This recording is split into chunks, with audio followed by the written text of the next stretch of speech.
আপুনি বেছিভাগ সময়তে বাৰু এনেধৰণে অনুভৱ কৰি থাকে নেকি যে জীৱনত এফৰ্টটো বহুত দিছোঁ, বহুত বেছি কাম কৰিছোঁ, কিন্তু তাৰ পিছতো বিচৰা ধৰণে মই ৰিজাল্টছবোৰ পোৱা নাই।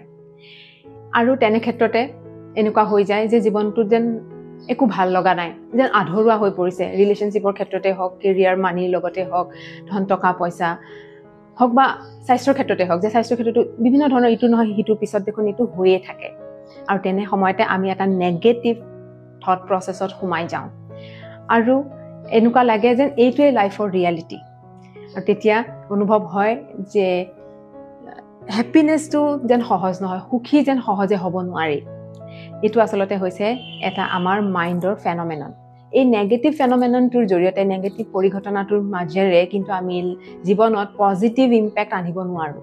সেইকাৰণে সেই পৰিঘটনাটোক আমি সলনি কৰিব লাগিব, সেই ফেনমেননটোক আমি সলনি কৰিব লাগিব। আৰু আমাৰ মাইণ্ডটো হৈছে এটা মেচিনৰ নিচিনা, যে আন যেনেধৰণে মেচিনৰ লগত কিছুমান আমাক মেনুৱেল দি পঠায়, যে মেচিনটো বেয়া হ'লে সেই মেনুৱেলখন চাই আমি মেচিনটো ঠিক কৰিব পাৰোঁ। কিন্তু ঈশ্বৰে সেই ব্ৰেইনটোৰ লগত সেই মেনুৱেলখন নিদিলে, মানুহে কিন্তু সেইটো ক্ৰিয়েট কৰিছে আৰু তাক ষ্টাডি কৰা হয় নিউৰ' ছায়েন্সৰ আণ্ডাৰত।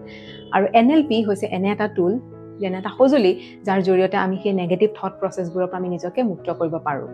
তাত এনেধৰণৰ কিছুমান টেকনিক্স আছে, টুলছ আছে, যে যাৰ জৰিয়তে আমাৰ ভিতৰত থকা যি নেগেটিভ চেল্ফ টক থাকে বা আমি নিজকে যেনেধৰণে আইডেণ্টিফাই কৰি থৈছোঁ যে I am not good enough, এই সকলোবোৰ লগত আমি খেলিব পাৰোঁ, যুঁজিব পাৰোঁ। আৰু আমি যে কিছুমান পাষ্ট ট্ৰমা লৈ থাকোঁ, যি বস্তুবোৰে সদায় আমাক তললৈ টানি থাকে, আগবাঢ়িবলৈ নিদিয়ে, সেই সকলোবোৰো আমি NLP টেকনিক্সৰ জৰিয়তে আমি দূৰ কৰিব পাৰোঁ। আৰু আপুনিও যদি ভাবিছে যে আপুনি এনেধৰণৰ মাজত সোমাই আছে, এনেকুৱা এটা থট প্ৰচেছৰ মাজত আছে বা জীৱনত আপুনি আগবাঢ়িব পৰা নাই, তেনেহ'লে প্ৰব্লেমটো ক'ত আছে জানিবলৈ এবাৰ চেষ্টা কৰক।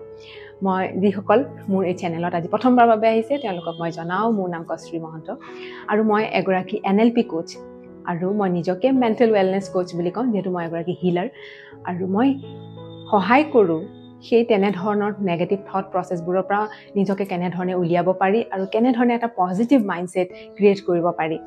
আপুনি যদি বিচাৰে তেনেহ'লে তলত দিয়া এই লিংকত, তলত দিয়া মোৰ নাম্বাৰত আপুনি মেছেজ কৰি মোৰ লগত এটা 1-on-1 কনচালটেশ্যন কল বুক কৰিব পাৰে আৰু মই আপোনাক সেই কনচালটেশ্যন কলটোত লগ পাম।